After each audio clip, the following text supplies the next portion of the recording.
My name is Claire. I'm 26 and I live in Denver. Like a lot of people, I turned to Tinder after getting out of a long-term relationship. It felt like a harmless way to meet new people, maybe find someone to connect with. That's how I met David. David wasn't like the usual guys on there. His profile was simple, no over-the-top photos or weird bios. Just a picture of him smiling and a few lines about being new to the city and loving coffee.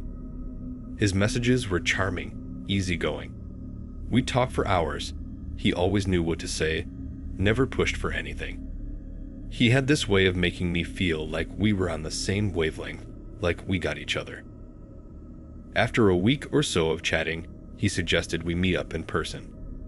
He picked a small coffee shop downtown. I'd never heard of it before, but he said it was quiet and cozy. No crowds, we'll actually be able to talk, he promised. That sounded perfect. I agreed, feeling a little nervous but excited. The day came, and I remember everything feeling a bit off from the start. The coffee shop was more secluded than I expected. It was on a quiet street, tucked between some old buildings, hardly anyone around. I arrived a bit early, hoping to get there before David. But when I walked in, he wasn't there. I texted him to let him know I'd arrived. He didn't respond right away, so I ordered a drink and sat by the window. I kept checking my phone, but nothing. After about 15 minutes, I got a message from him. My stomach sank when I read it. I'm watching you. I looked around, my heart pounding. There were a few people in the shop, but no one seemed out of place. I thought maybe it was a joke, a weird prank. I replied, asking where he was, but got no answer. Suddenly, I didn't feel safe. I decided to leave. As I walked out, I felt like someone was watching me. That eerie feeling followed me down the street. When I got to my car, I glanced behind me and saw a man about 20 feet away, walking in my direction. I don't know why, but I panicked.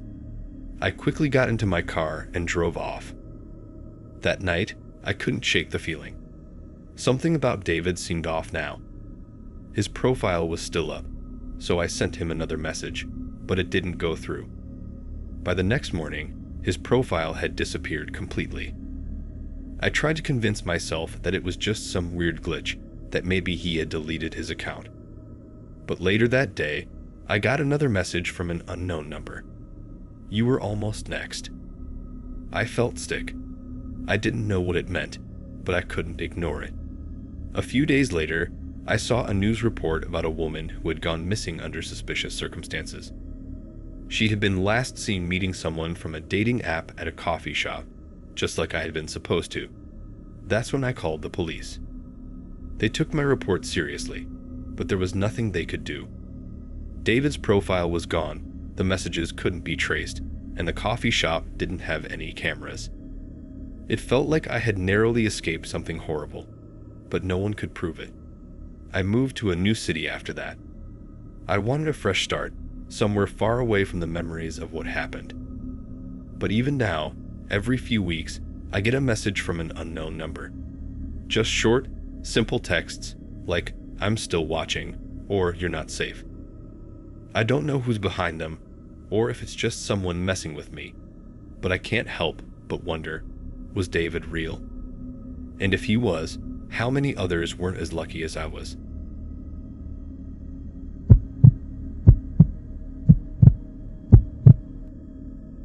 My name is Ryan. I'm 29, and I live in Portland. Like a lot of people, I got into online dating after feeling lonely for a while. That's how I matched with Lily on Tinder. She was stunning, bright blue eyes, long dark hair, and her smile. It was perfect. From the moment we started chatting, it felt electric. She was funny, smart, and we clicked almost instantly. Our conversations kept me hooked for weeks. It felt like we were getting closer with every message. Eventually, she invited me to a party at her place. I remember being excited but a little nervous. We had been talking for so long, and now I was finally going to meet her in person. She said it was going to be a casual get-together at her house, nothing too big, just some friends and drinks. It seemed harmless.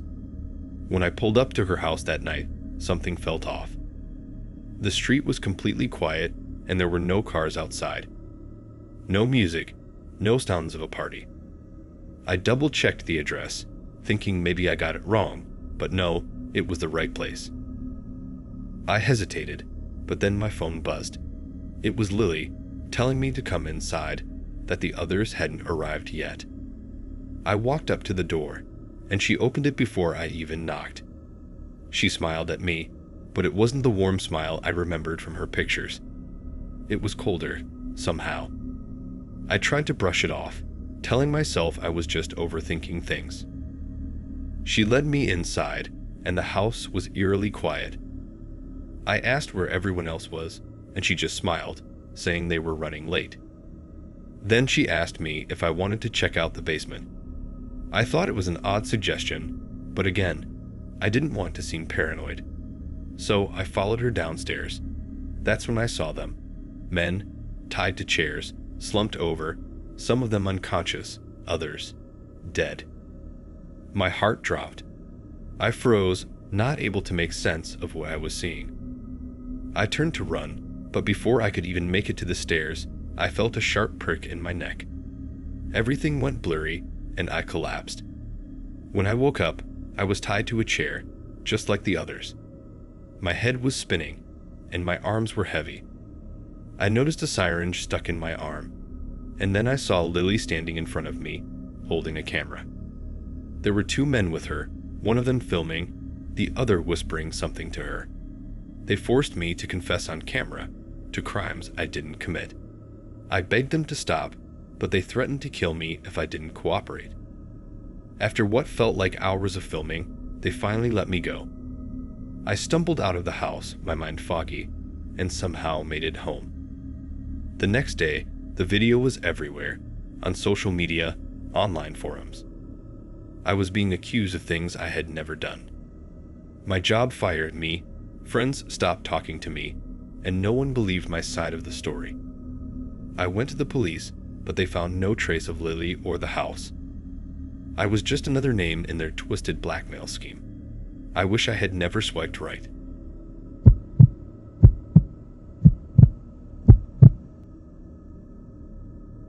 My name is Amanda, I'm 31, and I live in Seattle.